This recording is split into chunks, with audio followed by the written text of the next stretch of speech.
Hey everyone, day 2 of the 12 Days of Neatness, and today we are continuing with our DIY projects, and we're tackling something that I think a lot of us struggle with every single year. And when we receive those beautiful cards of friends and family, and we don't know what to do with them. Do they go in a basket, go on the fridge, go on a swag?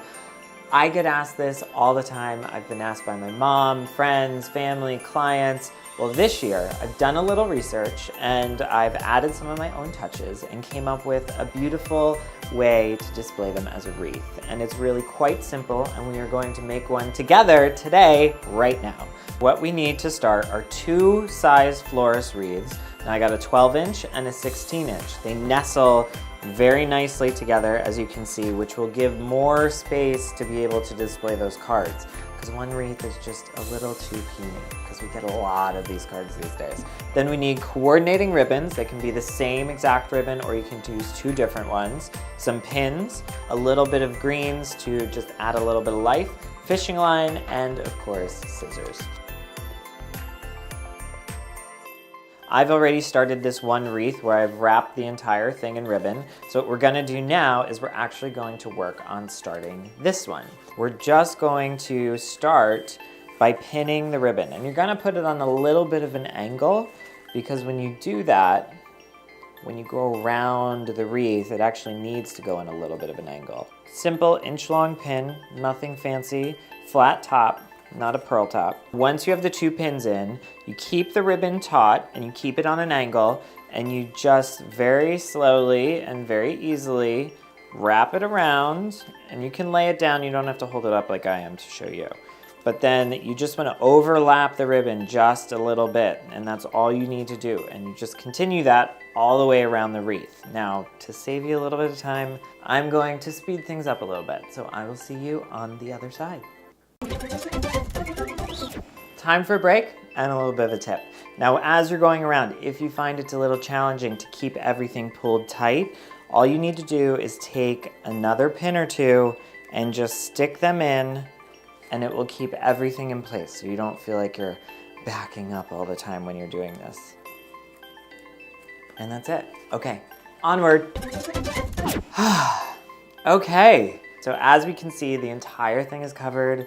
Everything is overlapped very well, and now we've got this little bit on the end. So what we're gonna do is we are going to take our pins and get everything to stay. So what do? We've got this left here. Well, what I like to do is actually give a nice little finish to it. So I like to pinch the ribbon, and then I'm just going to cut it on an angle. We've got a nice little flared tail. And now we take our original wreath, and look at that. How cool. We now have coordinating wreaths, and now all we need to do is attach these to one another. You can use glue if you prefer to. I just use fishing line because it's quick, it does the job, and you really can't see it, especially once all of the cards are on it. So you tie this in 4 spots. For example, like 3, 6, 9, and 12. Northeast, southwest, however you want to refer to it, totally up to you. The next thing that we need to do is just dress it up a little bit. So we're going to take that ribbon again, nice wired ribbon too, just FYI, makes it much easier. Then we're going to take this little bow that I've already started over here, and we're going to finish off our ends again of the ribbon. We're just going to do that nice little finishing cut, and then we're just going to take a little bit of green, and we are going to pop them in right behind the bow. So to get the photos to stay, it's really simple. You just take a simple pin, and it'll take maybe 2 pins to get the first one to stay. But then after that, some of the cards start resting against the other pins, and it all starts to fall together very easily. And voila, happy holidays. How fun and easy is this, and how fantastic. This is crafty, it's functional, it's beautiful, it's efficient. It is all of the things that Jeffrey Phillip loves and that I love to share with you at the 12 Days of Neatness. This totally gets a JP stamp of approval. And please, if you make one, share it with me.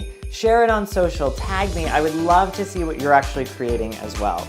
But that, my friends, is day 2 of the 12 days of neatness, and I can't wait to share the next 10 days with you as well. So I will see you tomorrow for day 3.